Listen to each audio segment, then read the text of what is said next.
Hoje sempre da Igreja pilares, no alicerce do Cristo Senhor, lá no céu. Hoje na igreja nós celebramos essa grande solenidade de São Pedro e São Paulo, um dos poucos santos que podem ser celebrados no dia do Senhor, no domingo. E isso tem a ver com a experiência da fé apostólica, da fé da igreja. Nós acendemos inclusive 12 velinhas enquanto a gente se preparava para ouvir a palavra de Deus.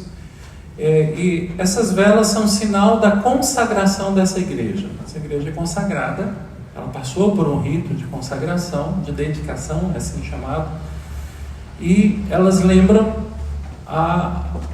o caráter apostólico da nossa fé. Nossa fé apostólica, isto é, ela remonta a esses que foram enviados por Jesus para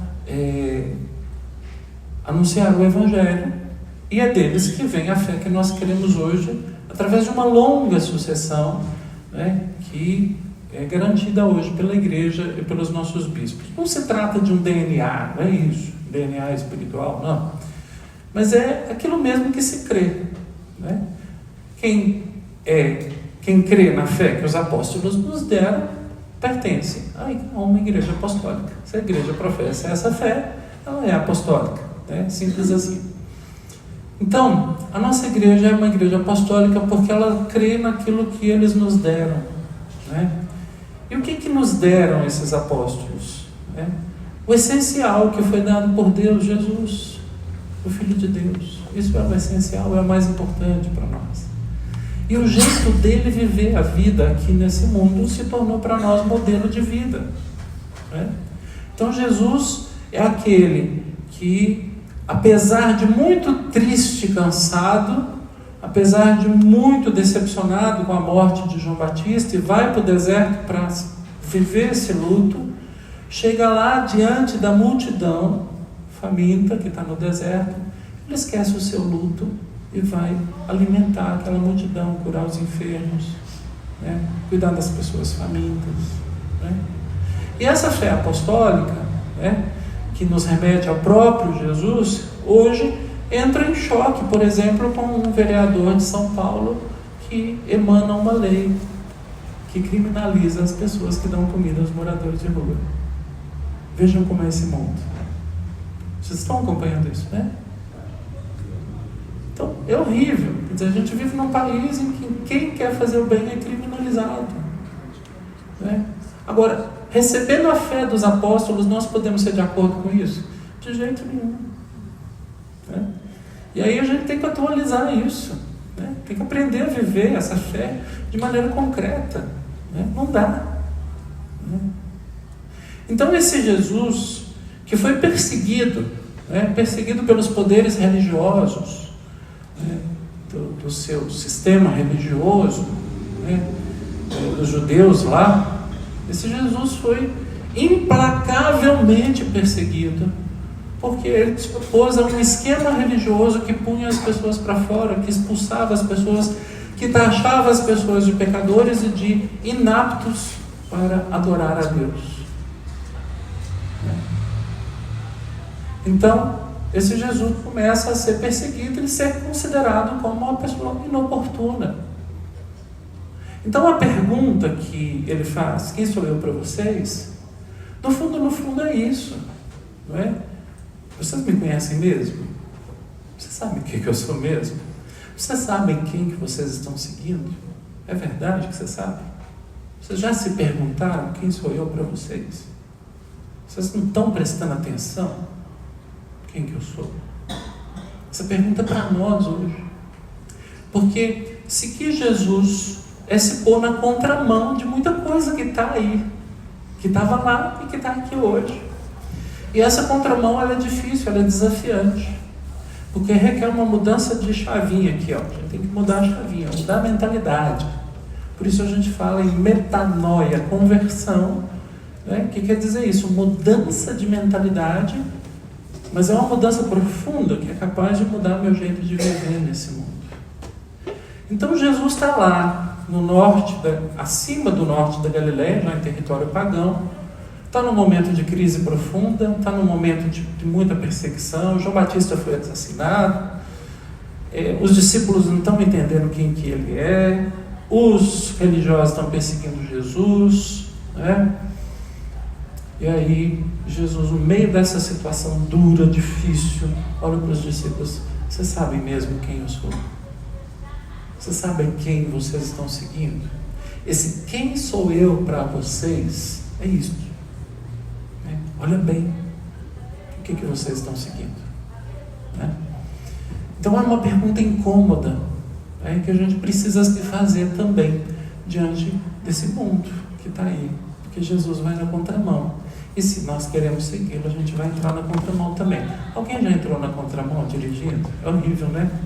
A sensação é péssima, né?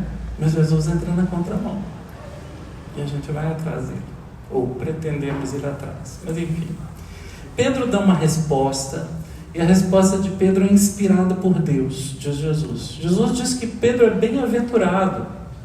Bem-aventurado és tu, Simão, porque não foi um ser humano que te revelou isso, mas foi meu Pai que está nos céus. Por isso eu te digo que você é Pedro, e sobre esta pedra eu edificarei a minha igreja. Então nós temos aqui um símbolo, né? Esse símbolo é a pedra, esse mineral, né? E a palavra usada é Kéfas. Essa palavra significa um tipo de pedra que é encontrado lá naquela região, que é retirado das rochas. As rochas são talhadas e essa pedra é retirada para construir a casa de quem tem dinheiro para pagar uma construção. E aí, aonde se cavou para tirar a rocha, né, fica lá um buraco. E esse buraco é aproveitado pelas pessoas que não têm dinheiro, que são simples, para construir ali a sua casinha dentro desse buraco. Kéfas é isso. É essa rocha que se pode trabalhar, que é firme para uma construção, mas também se pode trabalhar. E é uma rocha que vai abrigar, a igreja vai ser enxertada ali dentro daquele espaço. Ela é uma rocha espaço. Uma rocha espaço. E nesse tempo em que esse evangelho é escrito, nós temos aqui um contraponto muito importante. O contraponto é: o templo de Jerusalém foi destruído. O evangelho foi escrito depois que o templo de Jerusalém foi destruído pelos romanos e nunca mais foi construído. A gente tem até hoje só o Muro das Lamentações lá em Jerusalém, né? É um aparelho do templo que sobrou. E não ficou pedra sobre pedra. Então, quando Jesus fala isso, né, os cristãos já estão colocando ali o seu entendimento, ao relatar o que Jesus falou, colocando o seu entendimento dos acontecimentos vividos e do significado da pessoa de Jesus para eles, né? Então Pedro diz: tu és Pedro, e sobre esta pedra eu vou construir a minha igreja. O templo foi destruído. O que era a fé, a experiência do templo de Jerusalém? Era aquela experiência que eu digo assim, eu gosto de comparar com a cebola. Cheio de camadas o templo. Uma cebola. E a cebola era assim: no pátio externo do templo, todo mundo podia entrar. Mas, se entrasse no pátio das mulheres, os pagãos não podiam entrar. Então eles ficavam no pátio de fora. Se, passando do pátio das mulheres, avançasse mais para dentro do templo, as mulheres já não podiam entrar. Elas ficavam no pátio das mulheres. Só podia entrar homem. E os doentes também não podiam entrar não, eles tinham que ficar lá junto com as mulheres. Passou um pouquinho mais para dentro do templo, na outra camada, só os homens sacerdotes podiam entrar, levitas e os saduquitas. Então, já os homens que não eram sacerdotes não podiam entrar. Então Jesus, que não era sacerdote, ele não era da tribo sacerdotal, ele teria ficado até ali, né? Aqui só os levitas e os sadoquitas. Mais um pouquinho para dentro, que já era o miolo do templo, era chamado de Santo dos Santos. Só entrava o sumo sacerdote uma vez por ano, se fizesse muitos sacrifícios para a reparação dos seus próprios pecados. Então, essa experiência religiosa, ela era uma experiência religiosa de exclusão. Quanto mais para dentro, menos gente. Entenderam? E essa experiência religiosa estava sendo transferida para o modo de vida do povo. Aqueles que perseguiam Jesus estavam querendo impor esse esquema para todo mundo. É melhor a gente não compartilhar, né? Essa experiência religiosa, não. Vamos transformar a religião numa forma de sujeição das pessoas. Era isso. Jesus se opôs a isso. Por isso os pobres procuram Jesus. Eles veem em Jesus uma esperança. Porque doentes, na igreja deles, que era lá o templo, eles iam ser mantidos no lugar dos impuros. Jesus se aproxima, ele que é o santo verdadeiro, né? Ele se aproxima para curar. Ele é o Filho de Deus que veio para chegar perto das pessoas, para transgredir essa experiência, né? Que não condiz com a vontade de Deus. Por isso, quando ele morre na cruz, o véu do templo é rasgado. E aonde que Jesus morre? Na cruz, fora da cidade. Então, o evangelista está dizendo para nós que aquele esquema religioso passou.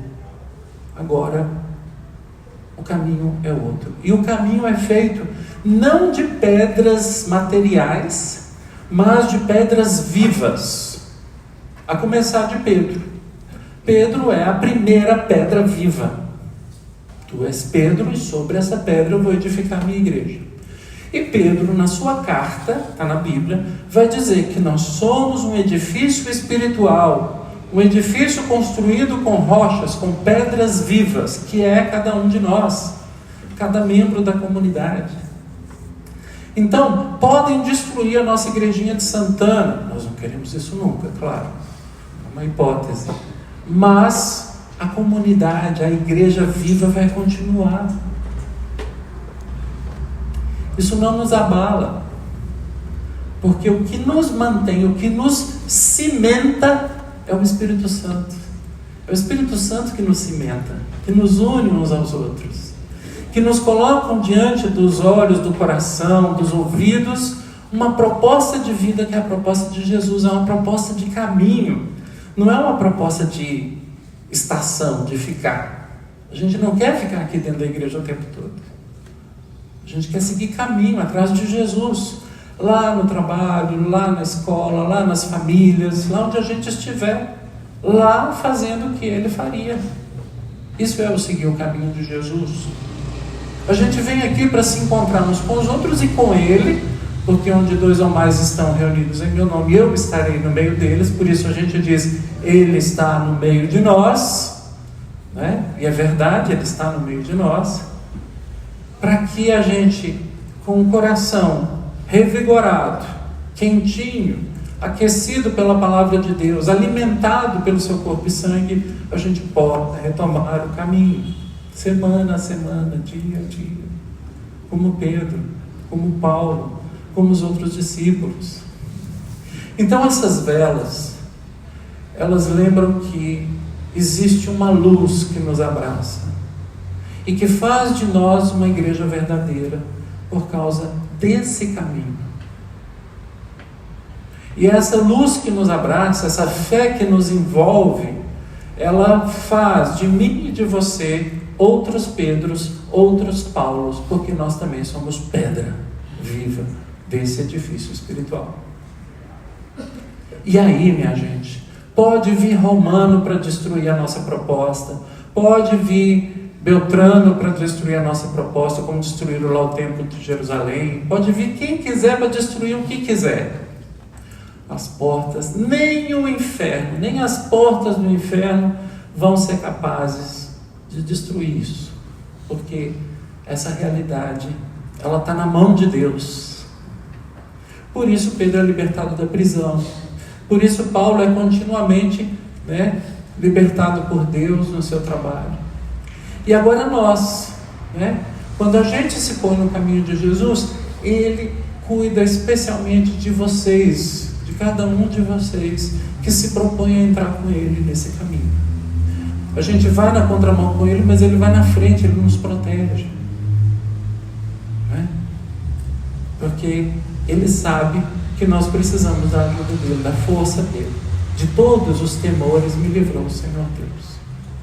Então, queridas irmãs e irmãos, nós estamos diante do mistério. A palavra mistério pode ser significada também por sacramento. O ser igreja é ser um sacramento, um mistério de Deus nesse mundo.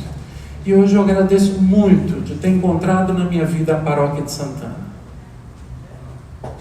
Para mim é uma graça imensa para viver a minha fé de cristão, de seguidor de Jesus. Não de padre, de batizado, de ser cristão como... É muito bom ter no meu caminho essa paróquia. Me alimenta, me nutre. Encontrar vocês no domingo aqui me enche o coração. Não sei vocês, mas eu fico com o coração cheio. Da gente estar aqui reunidos em torno da palavra, da Eucaristia, cantando os mesmos cantos, fazendo os mesmos gestos, propondo caminhos, desafios, né? Aceitando junto as coisas que Deus nos oferece e propõe, né? Então, essa graça eu vivo aqui. E ela está disponível para todos nós, para todos vocês. Para quem quiser chegar. A casa vai estar aberta. O buraco vai ter espaço. O buraco nessa rocha vai ter espaço. Para quem quiser vir. Quer chegar? Venha. É Jesus que te trouxe. E quem sou eu para botar para fora? Não tenho autoridade para fazer isso. Porque Jesus quer essa graça para todos. Que Deus nos abençoe como comunidade paroquial de Santana. Que Deus nos abençoe como igreja concreta de Jesus Cristo aqui, nesse bairro. Que Deus nos ajude a viver esse mistério que somos nós, esse edifício espiritual. Amém. Feliz São Pedro, do céu porteiro, na cruz em verso sem seres réu. E tu, São Paulo, doutor das gentes, dador da espada